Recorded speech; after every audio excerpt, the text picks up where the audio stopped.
Hello everyone and welcome to Green Minimalist Life. Today I will talk about a company that has revolutionized the area of smartphones. I guess you know all what I'm talking about. It's Apple. Apple wants to revolutionize another area now. Their supply chain and their products should be 100% climate neutral until 2030. This means that every product that Apple will sell in the future is going to be totally carbon neutral. Looking back at Apple's history, the company stands for their green commitment for a longer time already.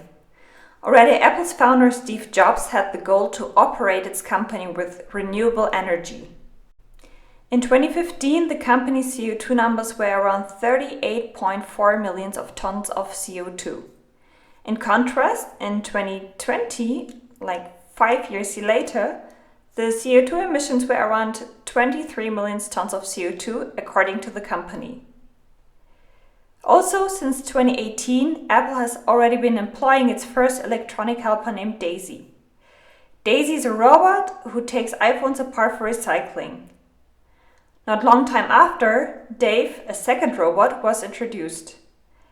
Dave disassembles smartphones parts such as taptic engine, which creates the haptic feeling on the touchscreen. This way, steel and other rare earth can be recovered from them. The focus now is on their supply chain. According to the company, already 110 companies along the supply chain have committed to be climate neutral until 2030. In the future, Apple wants to reduce their emissions by 75%. And at the same time, the company wants to develop innovative solutions to eliminate CO2 around by 25%.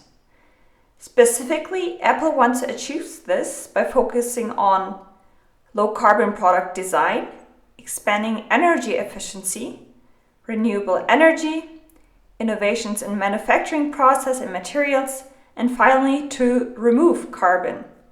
In a nutshell, Apple's strategy is to focus on reducing emissions directly by 75% and by 25% eliminating CO2 from the atmosphere.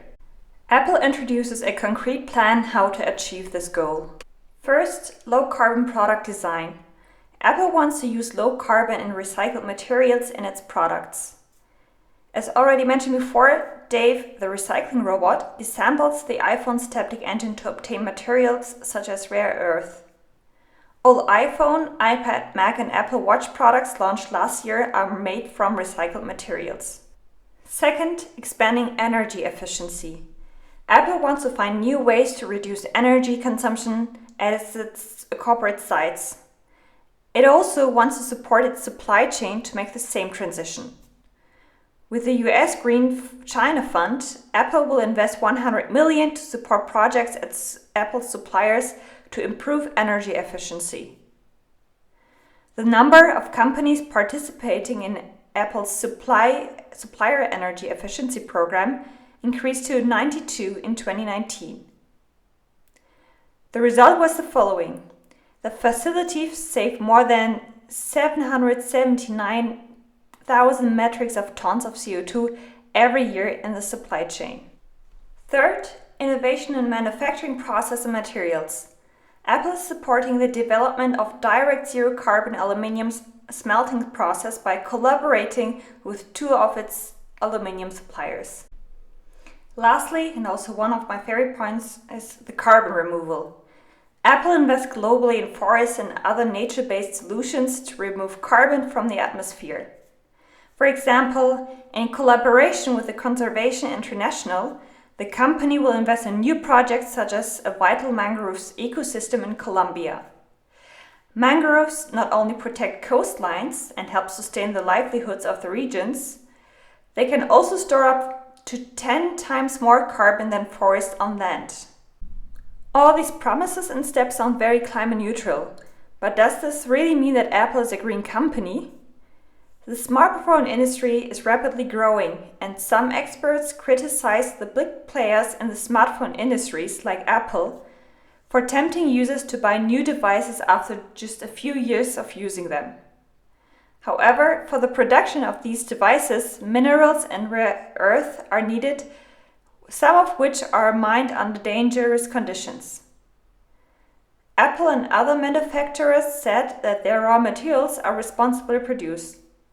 However, critics say or explain that the weight of the materials is sometimes difficult to track.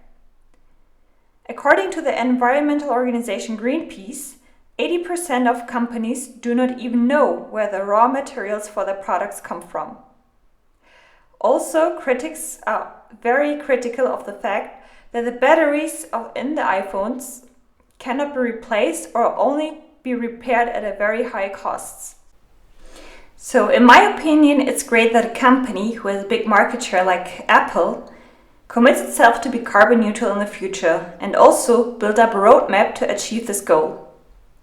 However, there's a little issue in my opinion that is against about sustainability.